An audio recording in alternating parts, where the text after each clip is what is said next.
விவிலியம் பாடலாக மத்தேயு அதிகாரம் 26. இயேசு இவ்வாறு உரையாற்றி முடித்த பின்பு தம் சீடரிடம், பாஸ்கா விழா 2 நாள்களில் வரவிருக்கிறது என்பது உங்களுக்கு தெரியும்.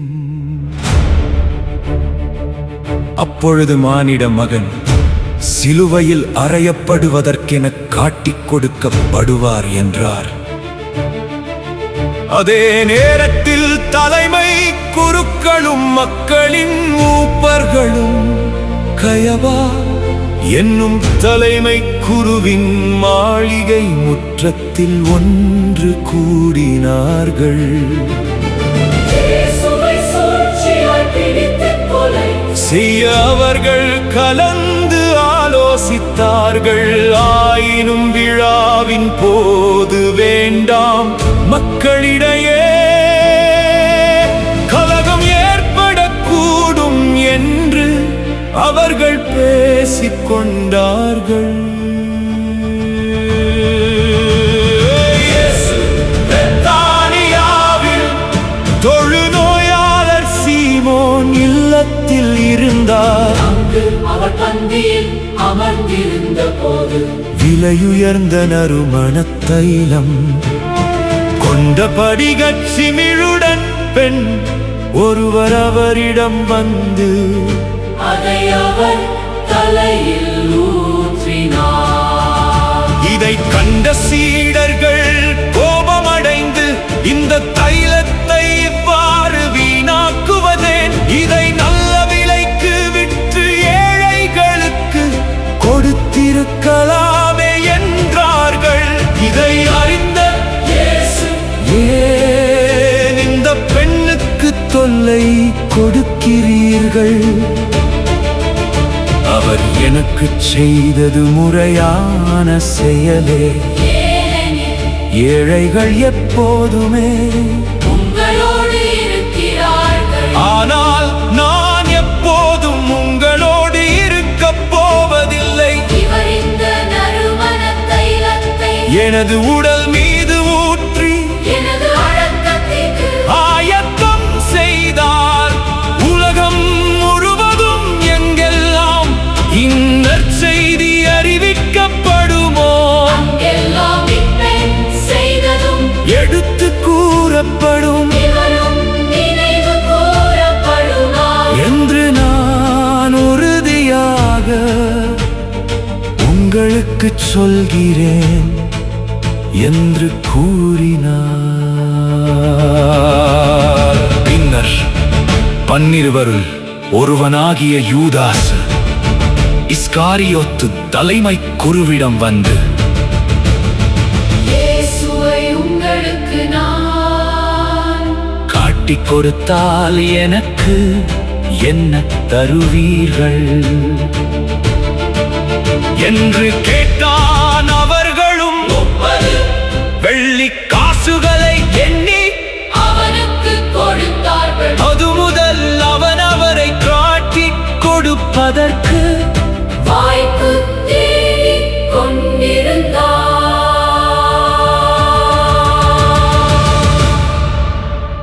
புளிப்பற்ற அப்ப விழாவின் முதல் நாளில் சீடர்கள் இயேசுவை அணுகி வந்து, நீர் பாஸ்கா விருந்துண்ண நாங்கள் எங்கே ஏற்பாடு செய்ய வேண்டும் என விரும்புகிறீர் என்று கேட்டார்கள்.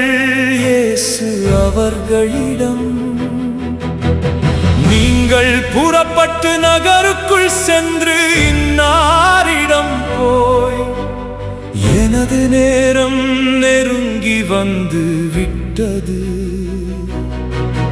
என் சீடர்களோடு உம் வீட்டில் பாஸ்கா கொண்டாடப் போகிறேன் என போதகர் கூறுகிறார் என சொல்லுங்கள் என்றார். இயேசு தங்களுக்கு பணித்தபடியே சீடர்கள் செயல்பட்டு பாஸ்கா விருந்துக்கு ஏற்பாடு செய்தார்கள்.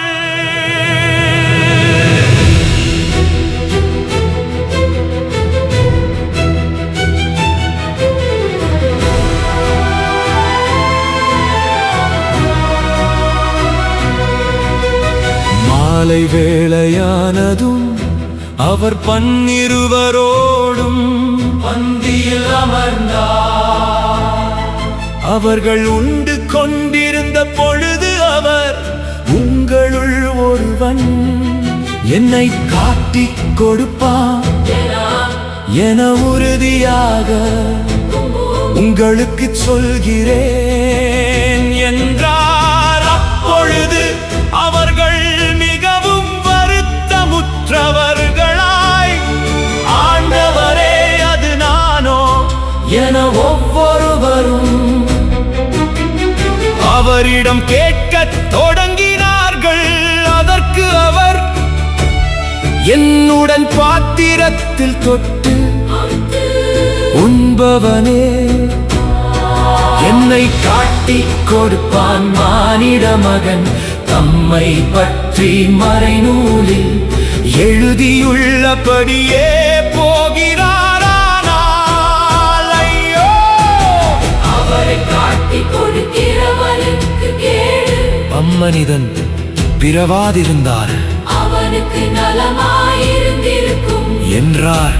அவரை காட்டிக் கொடுத்த யூதாசும், ரபி நானோ என அவரிடம் கேட்க, இயேசு நீயே சொல்லிவிட்டாய் என்றார். அவர்கள் உணவருந்திக் கொண்டிருந்த பொழுது இயேசு அப்பத்தை எடுத்து கடவுளை போற்றி, அதை பிட்டு சீடருக்கு கொடுத்து, இதை பெற்று உண்ணுங்கள், இது எனது உடல் என்றார்.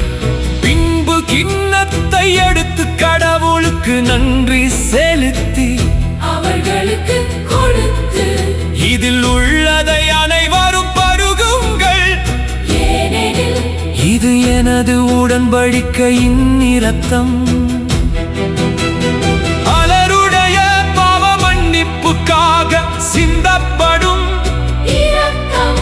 இனிமேல் என் தந்தையின் ஆட்சி வரும். அந்நாளில்தான் நாம் உங்களோடு திராட்சை பழ இரசத்தை குடிப்பேன், அதுவரை குடிக்க மாட்டேன் என நான் உங்களுக்கு சொல்கிறேன் என்றார். அவர்கள் புகழ் பாடல் பாடிவிட்டு ஒலிவ மலைக்கு சென்றார்கள்.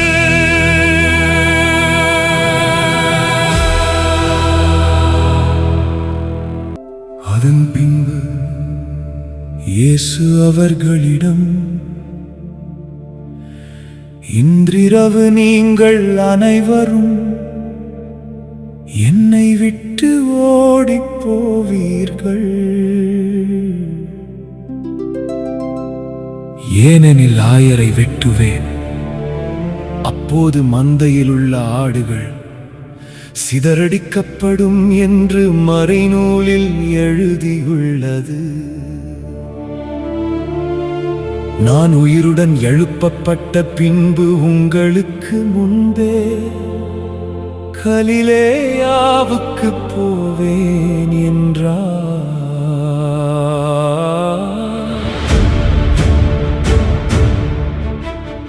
அதற்கு பேதுரு அவரிடம், எல்லாரும் உம்மை விட்டு ஓடி போய்விட்டாலும் நான் ஒருபோதும் ஓடி போக மாட்டேன் என்றார்.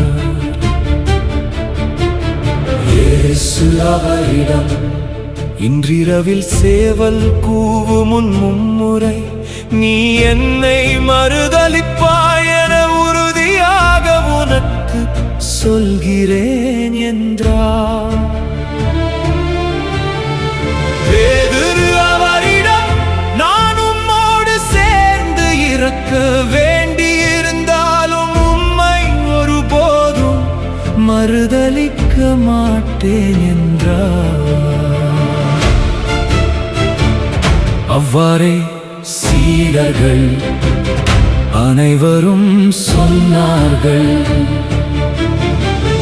பின்னர் இயேசு சீடர்களுடன் கெத்சமனி என்னும் இடத்திற்கு வந்தார்.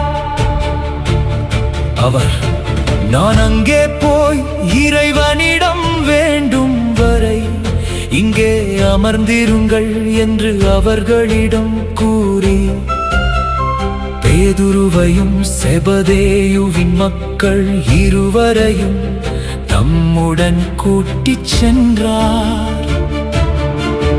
அப்போது அவர் துயரமும் மனக்கலக்கமும் அடையத் தொடங்கினார். அவர், எனது உள்ளம் சாவு வரும் அளவுக்கு ஆழ்துயரம் கொண்டுள்ளது. நீங்கள் என்னோடு இங்கேயே தங்கி விழித்திருங்கள் என்று அவர்களிடம் கூறினார். பிறகு அவர் சற்று அப்பால் சென்று முகங்குப்புற விழுந்து, என் தந்தையே, முடிந்தால் இத்துன்பக் கிண்ணம் என்னை விட்டு அகலட்டுமானாலும் என் விருப்பப்படி அல்ல, உம் விருப்பப்படியே நிகழட்டும் என்று கூறி இறைவனிடம் வேண்டினார். அதன் பின்பு அவர் சீடர்களிடம் வந்து அவர்கள் உறங்கிக் கொண்டிருப்பதைக் கண்டு பேதுருவிடம், 1 மணி நேரம் கூட என்னோடு விழித்திருக்க உங்களுக்கு வலுவில்லையா? உங்கள் மனம் ஆர்வமுடையதுதான், ஆனால் உடல் வலுவற்றது. எனவே சோதனைக்கு உட்படாதிருக்க விழித்திருந்து இறைவனிடம் வேண்டுங்கள் என்றார். மீண்டும் சென்று, என் தந்தையே, நான் குடித்தாலன்றி இத்துன்பக் கிண்ணம் அகல முடியாதென்றால் உமது திருவுளப்படியே ஆகட்டும் என்று 2ஆம் முறையாக இறைவனிடம் வேண்டினார். அவர் திரும்பவும் வந்தபோது சீடர்கள் உறங்கிக் கொண்டிருப்பதைக் கண்டார். அவர்களுடைய கண்கள் தூக்க கலக்கமாய் இருந்தன. அவர் அவர்களை விட்டு மீண்டும் சென்று மறுபடியும் அதே வார்த்தைகளை சொல்லி 3ஆம் முறையாக இறைவனிடம் வேண்டினார். பிறகு சீடர்களிடம் வந்து, இன்னும் உறங்கி ஓய்வெடுக்கிறீர்களா? வாருங்கள், நேரம் நெருங்கி வந்து விட்டது. மானிட மகன் பாவிகளின் கையில் ஒப்புவிக்கப்படுகிறார். எழுந்திருங்கள், போவோம், இதோ என்னை காட்டிக் கொடுப்பவன் நெருங்கி வந்து விட்டான் என்று கூறினார்.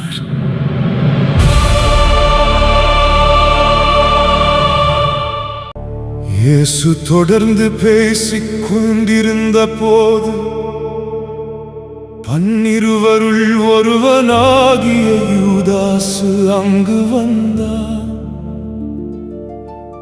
அவனோடு குருக்களும் மக்களின் மூப்பர்களும் அனுப்பிய பெரும் கூட்டம் வாள்களோடும் தடிகளோடும் வந்தது. அவரை காட்டிக் கொடுக்க இருந்தவன், நான் ஒருவரை முத்தமிடுவேன், அவர்தாம் இயேசு, அவரை பிடித்துக் கொள்ளுங்கள் என்று அவர்களுக்கு அடையாளம் சொல்லியிருந்தார்.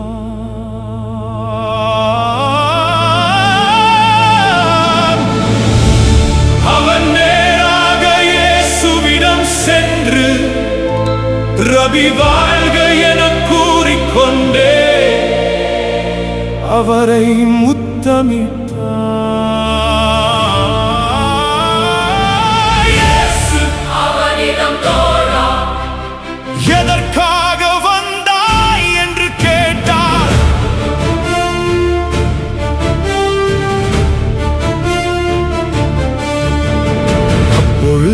அவர்கள் இயேசுவை அணுகி அவரை பற்றி பிடித்து கைது செய்தனர். உடனே இயேசுவோடு இருந்தவருள் ஒருவர் தமது கையை நீட்டி வாளை உருவி தலைமை குருவின் பணியாளரை தாக்கி அவருடைய காதை துண்டித்தார். அப்பொழுது இயேசு அவரிடம், உனது வாளை அதன் உரையில் திரும்ப போடு, ஏனெனில் வாளை எடுப்போர் அனைவரும் வாளால் அழிந்து போவர். நான் என் தந்தையின் துணையை வேண்ட முடியாதென்றான் நினைத்தாய். நான் வேண்டினால் அவர் 12 பெரும் படைப்பிரிவுகளுக்கு மேற்பட்ட வானதூதரை எனக்கு அனுப்பி வைப்பாரே. அப்படியானால் இவ்வாறு நிகழ வேண்டும் என்ற மறைநூல் வாக்குகள் எவ்வாறு நிறைவேறும் என்றார். அவ்வேளையில் இயேசு மக்கள் கூட்டத்தை பார்த்து, கள்வனை பிடிக்க வருவது போல் வாள்களோடும் தடிகளோடும் என்னை கைது செய்ய வந்தது ஏன்? நான் நாள்தோறும் கோவிலில் அமர்ந்து கற்பித்துக் கொண்டிருந்தேன். நீங்கள் என்னை பிடிக்கவில்லையே. இறைவாக்கினர் எழுதியவை நிறைவேறவே இவை அனைத்தும் நிகழ்கின்றன என்றார். பொழுது சீடர்கள் எல்லாரும் அவரை விட்டுவிட்டு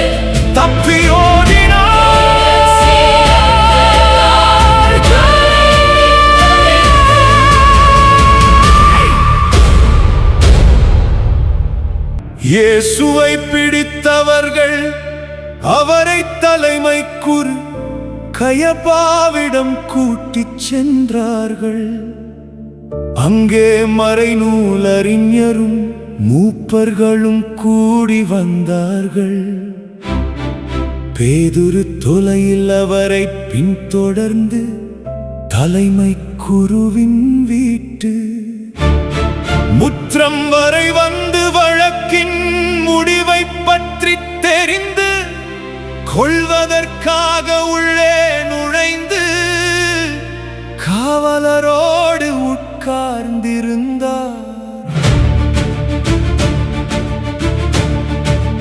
தலைமை குருக்களும் தலைமை சங்கத்தார் அனைவரும் இயேசுவுக்கு மரண தண்டனை விதிக்க அவருக்கு எதிராக பொய் சாட்சி தேடினர். பல பொய் சாட்சிகள் முன்வந்தும் ஏற்ற சாட்சி கிடைக்கவில்லை. இறுதியாக இருவர் முன் வந்தனர். அவர்கள், இவன் கடவுளுடைய திருக்கோவிலை இடித்து அதை 3 நாளில் கட்டி எழுப்ப என்னால் முடியும் என்றான் என்று கூறினார்கள்.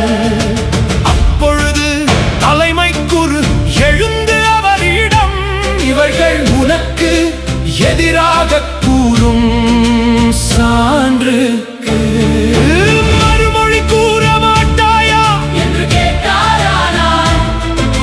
இயேசு பேசாதிருந்தார். மேலும் தலைமை குரு அவரிடம், நீ கடவுளின் மகனாகிய மெசியாவா? வாழும் கடவுளின் பெயரால் ஆணையிட்டு சொல்லுமாறு உன்னிடம் கேட்கிறேன் என்றார். அதற்கு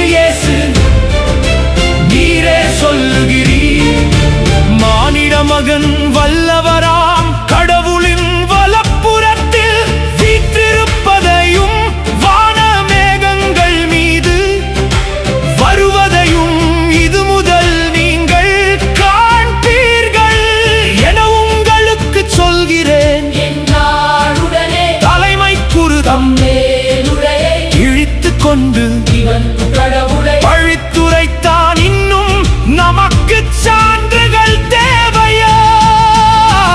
இதோ இப்பொழுது நீங்களே பழிப்புரையை கேட்டீர்களே, நீங்கள் என்ன நினைக்கிறீர்கள் என்று கேட்டார். அதற்கு அவர்கள் இவன் சாக வேண்டியவன் என பதிலளித்தார்கள். பின்பு அவருடைய முகத்தில் துப்பி அவரை கையால் குத்தினார்கள். மேலும் சிலர் அவரை கன்னத்தில் அறைந்து, இறைமாக்கினர் மெசியாவே, உன்னை அடித்தது யார் சொல் என்று கேட்டனர்.